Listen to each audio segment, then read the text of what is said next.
안녕하세요. 정사슴입니다. 저는 누구보다도 약한 요리 멘탈을 가지고 있다고 생각하는데 저에 대한 주변의 평가는 다를 때도 많더라고요. 오히려 멘탈이 세다는 말을 꽤 자주 들어요. 처음에는 이게 정말 이해가 안 됐었는데 계속 반복해서 듣다 보니까 어떤 지점에서 그렇게 생각하는지는 알겠더라고요. 저는 단단해서 안 깨지는 쪽의 멘탈은 아니고 아주 작은 자극에도 깨질 만큼 약한 대신에 새로 갈아 낄 수 있는 여분의 유리창을 많이 가지고 있는 쪽의 멘탈인 것 같아요. 회복이 꽤 빠른 편이거든요. 예전에는 제 바스락거리는 멘탈이 진짜 마음에 안 들었어요. 되게 고치고 싶은 부분 중에 하나였는데 어느새부턴가는 자주 찢어지지만 빠르게 잘 봉합하는 회복력이 제 장점으로 느껴지기 시작하더라고요. 근데 아마 그 봉합하는 과정을 보시면 제 멘탈이 세다고 말을 못할 거예요. 너무 깊게 곤두박질 쳤다가 올라오거든요. 너무 치열해요. 그래도 이렇게 상대적으로 빨리 회복할 수 있는 건 그냥 시간이 지나서 자연스럽게 되는 건 아니고 아마도 제가 기대고 있는 습관들 덕분인 것 같아요. 좀 거창하지만 제 인생을 바꿔준 습관이라고도 말할 수 있을 것 같아요.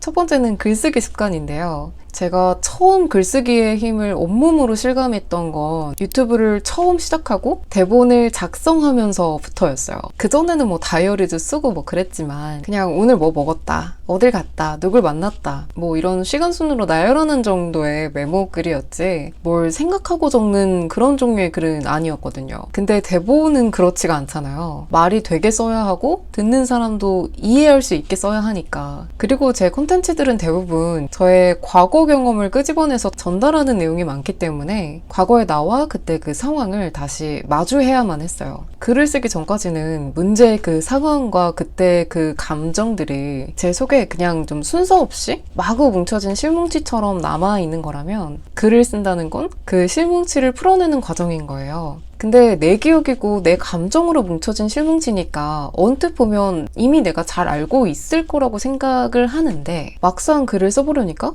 전혀 그렇지가 않았어요. 매끈하게 술술술 안 써지는 거예요. 쓰면서 고민도 정말 많이 하게 되고 계속 고치게 되고 약간 퍼즐처럼 따로따로 흩어져 있는 조각들을 맞춰보는 느낌? 여기가 맞나 저기가 맞나 해서 퍼즐 맞추기 하는 것 같은 느낌이었어요. 아, 내가 내 감정을 나에게 일어났던 일들을 제대로 소화한 게 아니었구나. 그냥 대충 덮고 넘어간 거였구나. 저한테 글쓰기는 이렇게 여기저기 흩어져 있던 생각들이 한 곳으로 모이고 재배열되고 나와 혹은 상황을 이해하는 과정이었어요. 기쁠 때나 좋을 때 쓰는 기록들도 너무 좋지만 슬플 때나 우울할 때 힘든 감정의 시기에 있을 때 글쓰기는 더욱더 좀 폭발적인 힘을 냈던 것 같아요. 글을 쓰면서 내가 지금 왜 불안하지? 그 속으로 다시 뛰어드는 게 사실 좀 불편한 일이잖아요. 근데 회피하지 않고 정면으로 부딪히는 게 오히려 더 빠르고 건강한 치유의 방식이 돼준 것 같아요. 그냥 덮고 넘어가면 어떻게든 찌꺼기로 남아서 삶에 영향을 주게 되더라고요. 대본 말고도 3가지 정도 또 다른 형태의 글을 계속 써오고 있는데요. 하나는 시작한 지 한 6개월 정도 됐어요. 바로 모닝 페이지. 가끔 브이로그에도 올린 적이 있는데 모닝 페이지는 아침에 일어나자마자 그냥 지금 떠오르는 생각들을 적는 거예요. 분량은 한 3쪽 정도? 시간은 45분 정도 걸리면 딱 좋습니다. 글 쓰는 형식의 명상이라고도 할 수 있어요. 왜 45분이냐면 일어나자마자 45분까지는 사람이 완전히 무장해제된 상태라고 해요. 그 시간이 지나버리면 방어기제가 올라올 수도 있고 사회적인 체면이 올라올 수도 있고 뭔가 나를 지켜내기 위한 갑옷을 입게 된다고 하더라고요. 그 게임 캐릭터로 비유를 하면 아이템 다 빼고 완전 기본 상태, 내복 같은 거 입고 있는 그런 상태라고 말할 수 있을 것 같은데 그런 상태일 때 써야 진짜 내 이야기가 진솔하게 술술술술 나온다는 거예요. 그럼 이제 뭘 쓰는 거냐면 주제가 따로 정해져 있는 건 아니고 그냥 정말 떠오르는 생각을 적고 흘려보내고 적고 흘려보내고 지금 떠오르는 생각을 적기 때문에 과거나 미래가 아니라 지금에 머무는 연습을 할 수 있었던 것 같아요. 저는 모닝페이지를 쓰면서 짜잘하지만 짜잘하지 않은 문제들을 많이 해결하는 경험을 했어요. 쓰다 보면 좀 패턴이 생기는데 저는 보통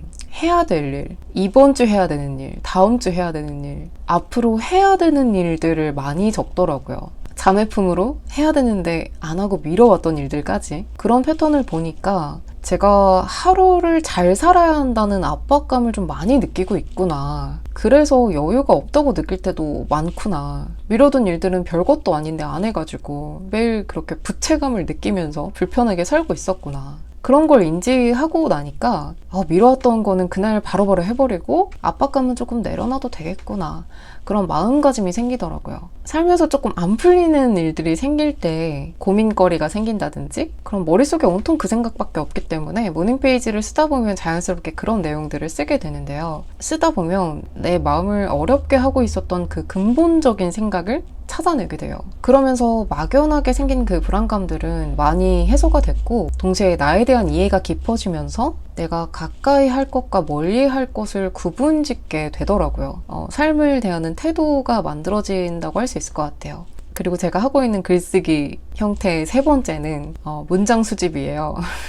한 2년 전부터 책을 읽기 시작하면서 생긴 습관인데요. 책을 쭉 읽다가 마음에 와닿는 문장을 만나면 바로 메모장에 옮겨 적고 그 밑에 떠오르는 생각을 아무거나 그냥 적어요. 한 줄이라도.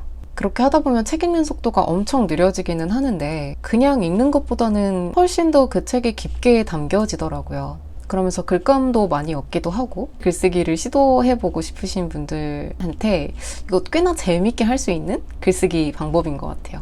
그리고 마지막 형태는 당연히 일기, 다이어리 쓰는 건데요. 저는 보통 하루를 마무리할 때 저녁에 일기를 쓰는 편이에요. 그날을 돌아보면서 내일을 준비하는 용도로 활용하고 있어요. 이렇게 제가 쓰고 있는 형태의 글쓰기를 굳이 나눠봤지만 그냥 다 같은 글쓰기예요. 가장 쉽게 접근할 수 있는 글쓰기의 형태를 잡아서 그냥 한번 써보시는 거 너무 좋을 것 같아요. 또 글쓰기를 하고 나서 그 다음에 선택적으로 밟을 수 있는 단계가 하나 있는데 공유하는 거. 그냥 쓰는 것만으로도 너무너무 도움이 되지만 일단 공유를 하게 되면 어쨌든 좀 더 논리적으로 쓰려고 노력을 하게 돼서 깊이 생각을 하게 되고 더 정교하게 정리를 하게 되더라고요. 저 같은 경우에는 많이 공유하는 편이죠. 지금 하고 있는 유튜브도 그렇고 블로그나 SNS, 카페 같은 데다 많이 올려왔었으니까 처음에는 부끄럽기도 하고 수치스럽기도 한데 물론 지금도 그래요. 지금도 부끄럽고 수치스러움을 정말 많이 느껴요. 그치만 겨우 그 정도의 대가라고 생각하고 겨우 그 정도의 대가를 치르고 얻었던 게 너무 컸어요. 비슷한 생각을 가진 사람들과 연결이 되고 또 저도 응원할 대상이 생기고 그런 경험들이 참 귀했어요. 사실 말씀드리고 싶었던 습관이 글쓰기 말고 하나 더 있었는데 분량이 좀 많이 나올 것 같아서 다음에 다시 만들어 볼게요. 그럼 오늘 영상은 여기까지 하고요. 다음 영상에서 다시 만나요. 건강하시고요. 안녕. When we wake, hear the birds and see the sun. Side by side our fears are done. Oh, the good times just begun.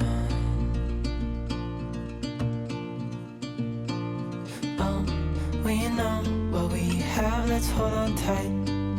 Found what we're looking for in life.